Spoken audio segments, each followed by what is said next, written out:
Hello everyone, কেমন আছো তোমরা সকলে? আশা করছি সকলে অনেক বেশি ভালো আছো। রথযাত্রা, আজকে রথযাত্রার শুভেচ্ছা জানিয়ে আমি আমার আজকের ভিডিওটা শুরু করতে চলেছি। গাইস, তোমরা তো জানো আজকে রথযাত্রা।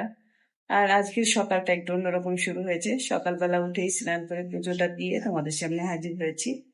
আমি যদিও রথে যাব না, আমার মেয়েরা হয়তো বা যাবে, নাও যেতে পারে। যার সঙ্গে যাওয়ার কথা সে এখনো বাসায় ফেরেনি। যদি বাসায় ফেরে তাহলে যাবে, না হলে যাবে না। তো আমি বাসায় আমার পুজোটা দিয়ে দিয়েছি। এখন হচ্ছে চা খাবো, রান্না করতে যাবো। ভাবলাম তোমাদের সাথে একটু কথা বলি। এদিকে আমার প্রচুর ঠান্ডা লেগেছে, ঠান্ডার জন্য আমার কথা বলতে কষ্ট হচ্ছে। আমার বুক আটকে আসছে, এত পরিমাণ ঠান্ডা লেগেছে। তো কাশি হচ্ছে না, কিন্তু কেমন যেন দম বন্ধ হয়ে আসছে। জানি না কতটুকু কি শেয়ার করতে পারবো তোমাদের সাথে। আর এমনিতেও আমার ঠান্ডা লেগে গেলে আমার খুব ঝামেলা হয়ে যায়, কথা বলতে পারি না। তো চলো দেখতে থাকো। এখন রান্নার রুমে যাবো, এক কাপ চা খাবো, তারপরে তোমাদের সাথে কি কি শেয়ার করতে পারি। আমি চায়ের জলটা আগেই বসিয়ে রেখেছিলাম। যেহেতু আমার ঠান্ডা লেগেছে, আমি প্রচুর পরিমাণে চা খাচ্ছি। আর এমনিতেও তো আমি চা খাই প্রচুর পরিমাণে, তোমরা অনেকেই জানো। চায়ের জলটা গরম হয়ে গেছে।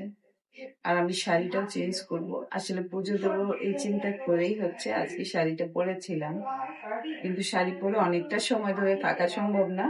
আমি এখন শাড়িটা খুলে এসে চাটা খাবো। এদিকে জলটা তো গরম হয়ে গেছে, তারপরে আমি রান্না শুরু করব। তো তোমরা দেখতে থাকো। চা খেতে বসার আগে আমি টেবিলটা একটু পরিষ্কার করে নিচ্ছি। তার বিশেষ একটা কারণ রয়েছে। আমি যেহেতু ভিডিও একটু দেরি করে দেই, এই ভিডিওটা কিন্তু আরো 2 দিন আগের। তোমরা বুঝতে পারছো অনেকেই। যেদিন আর্জেন্টিনার খেলা হয়েছিল সেদিন রাত্রেবেলা আমরা এখানে চকলেট খেয়ে চকলেট কিছুটা ভরিয়ে রেখেছিলাম। একটা ডার্ক চকলেট আনা হয়েছিল, অনেক বড়, 575 টাকা সম্ভবত দাম নিয়েছে চকলেটটার। অনেক বড় একটা চকলেট। তো খেলা দেখছিলাম আর সেই আনন্দে হচ্ছে আমরা চকলেটটা ভেঙে খেয়েছিলাম। যখন চকলেটটা আমি ভেঙেছিলাম তখন হচ্ছে কিছুটা গুঁড়া টেবিলের উপর পড়ে গিয়েছিল আর আঠা আঠা হয়ে গেছে। রাতে আর পরিষ্কার করা হয়নি, সেই কারণে আমি এখন টেবিলটা একটু পরিষ্কার করে নিলাম আর কি। তো এখন বসে হচ্ছে আমি চা খাবো। আর ওই যে জল ভরে রাখতে হয় সব সময়, না হয়তো কে কখন জল খেতে চাইবে, আর সময় মতো জল না পেলে আবার চিল্লা পাল্লা করবে। এদিকে গাছগুলো দেখো কত সুন্দর সতেজ হয়েছে। আর দুটো গাছ আমি এখানে যোগ করেছি, দেখতেই পাচ্ছ, খুব সুন্দর লাগছে গাছ দুটো। এদিকে তোমাদের সাথে কথা বলতে বলতে কিন্তু অলরেডি আমার চা রেডি হয়ে গেছে। এখন বসে একটু চা খাবো। আর চা খেতে খেতে আমার 2জন দিদি ভাইয়ের কমেন্ট আমি পড়বো। তো চলো দুটো কমেন্ট পড়া যাক। শিকতা লাইফস্টাইল আইডি থেকে দিদি ভাই লিখেছে, গুড মর্নিং দিদি, রান্নাগুলো খুব সুন্দর হয়েছে, লাইক দিয়ে পুরো ভিডিওটা দেখে নিলাম, অনেক ভালোবাসা রইলো। থ্যাংক ইউ সো মাচ দিদি ভাই, অনেক সুন্দর একটা কমেন্ট করেছো।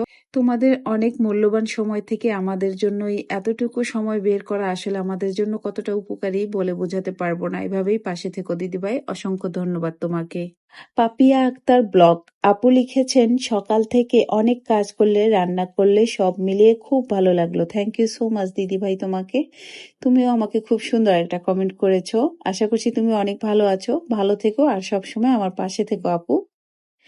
হেনার সংসার এই আইডি থেকে দিদিভাই লিখেছেন, দিদিভাই এই পানিটা দারুণ উপকারী, লাইক ডান। থ্যাংক ইউ দিদিভাই, তোমাকে অসংখ্য ধন্যবাদ, তুমি লাইক দিয়ে দিয়েছো। আশা করি পুরো ভিডিওটা দেখে আমাকে একটা কমেন্ট করে দিয়েছো। তোমার জন্য অনেক অনেক ভালোবাসা রইলো।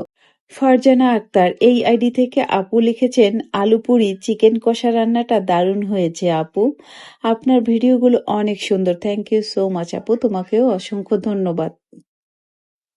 সাদিয়া কুকিং আইডি থেকে আপু লিখেছেন, খুব সুন্দর একটা ভিডিও শেয়ার করেছেন। থ্যাংক ইউ সো মাচ আপু, তোমাকে অসংখ্য ধন্যবাদ আপু। তোমাকে তুমি করে বললাম, তুমি আমার থেকে বয়সে মনে হয় একটু বেশি বড় হবে, তারপরেও আপনজন মনে করি যাদেরকে, তাদেরকে অনেক অনেক আপন মনে করি। সত্যি বলতে খুব কাছের মনে হয় যাদের সঙ্গে আজকে আমি ইউটিউবিং করছি, খুব ভালো লাগে তাদের সবাইকে। আর এখানে সব থেকে কাছের মানুষগুলোকেই বোধহয় সবকিছু বলতে পারি বলেই তোমাদের আপুদেরকে তুমি করে বলি, কিছু মনে করো না।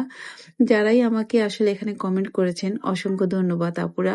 পরবর্তী ভিডিওতে আমি চেষ্টা করব আরো অনেক আপুদের সুন্দর সুন্দর কমেন্টগুলো পড়ার। আর এদিকে কথা বলতে বলতে আমার ভিডিও কিন্তু প্রায় শেষ হয়েছে। এদিকে আমি পোলাও রান্না করেছি আর চিকেন রান্না করেছি। আজকে তেমন কিছু আর রান্না করব না। আমার প্রিয় আপুরা আমার পাশে থাকবেন সব সময়। আশা করি আপনাদের ভালোবাসায় সামনে এগিয়ে যাব সবাই একসঙ্গে। সবাই সবার পাশে থাকবেন। আমি ভিডিওর শেষ পর্যায়ে প্রায় চলে এসেছি। তারপরেও একটা কথা না বললেই নয়। যারা ভিডিও দেখবেন অবশ্যই মনে করে একটা লাইক দিয়ে দেবেন। আপনার একটা লাইক আমাকে অন্যদের কাছে পৌঁছে দেওয়ার জন্য সহযোগিতা করবে। যাই হোক, আজকে ভিডিওটা এই পর্যন্তই। পরবর্তী একটা ভিডিওর অপেক্ষা করবেন। যারা নতুন নতুন আসছে তাদেরকে অসংখ্য ধন্যবাদ। যারা পুরানো রয়েছেন তাদেরকে ছোট করতে চাই না ধন্যবাদ দিয়ে। অনেক অনেক ভালোবাসা রইল আপনাদের জন্য। টাটা।